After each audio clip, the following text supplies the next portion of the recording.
Doctor ইউনূসকে প্রধান করে অন্তর্বর্তীকালীন সরকারের রূপরেখা বৈষম্য বিরোধী ছাত্র আন্দোলনের।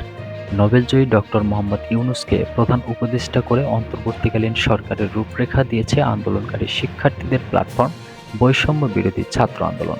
আজ মঙ্গলবার ভোররাতে এক ভিডিওতে এই রূপরেখার ঘোষণা দেন বৈষম্য বিরোধী ছাত্র আন্দোলনের অন্যতম সমন্বয়ক নাহিদ ইসলাম। ভিডিওটি বৈষম্য বিরোধী ছাত্র আন্দোলনের আরেক সমন্বয়ক আসিফ মাহমুদের ফেসবুকে প্রচার করা হয়। ভিডিওতে নাহিদের পাশে আসিফ ছাড়াও আরেক সমন্বয়ক আবু বাকের মজুমদার ছিলেন। নাহিদ ইসলাম বলেন, অন্তর্বর্তীকালীন সরকারের প্রস্তাবের জন্য তারা ২৪ ঘন্টা সময় নিয়েছিলেন। জরুরি পরিস্থিতিতে তারা এখনই একটি রূপরেখা ঘোষণা করছেন। নাহিদ ইসলাম বলেন, তারা সিদ্ধান্ত নিয়েছেন সর্বজন গ্রহণযোগ্য আন্তর্জাতিক খ্যাতিসম্পন্ন নোবেলজয়ী ডক্টর মোহাম্মদ ইউনূসকে প্রধান উপদেষ্টা করে অন্তর্বর্তীকালীন সরকার গঠন করা হবে। ডক্টর মোহাম্মদ ইউনূসের সঙ্গে তাদের কথা হয়েছে।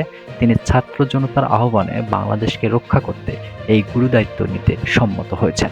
নাহিদ ইসলাম বলেন, তারা সকালের মধ্যেই এই সরকার গঠনের প্রক্রিয়া দেখতে চান।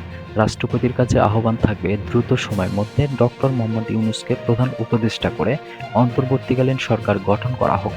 এই অন্তর্বর্তীকালীন সরকারের বাকি সদস্যদের নামও তারা সকালের মধ্যে ঘোষণা করবেন।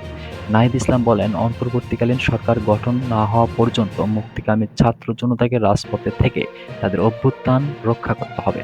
তারা রক্ত দিয়েছেন, শহীদ হয়েছেন। তাদের যে প্রতিশ্রুতি একটি নতুন বাংলাদেশ গঠন করার জন্য, সেটিকে তাদের অবশ্যই বাস্তবায়ন করতে হবে। অবশ্যই ছাত্র জনতার প্রস্তাবিত সরকার বাদে কোনো ধরনের সরকার মেনে নেওয়া হবে না। অভ্যুত্থানকারী ছাত্র জনতার যে প্রস্তাবিত অন্তর্বর্তীকালীন সরকার, তারা সিদ্ধান্তে উপনীত হয়েছেন ডক্টর মোহাম্মদ ইউনূসকে প্রধান উপদেষ্টা করে এই সরকার গঠন করা হবে। সেই সরকারকেই বাস্তবায়ন করতে হবে অবিলম্বে।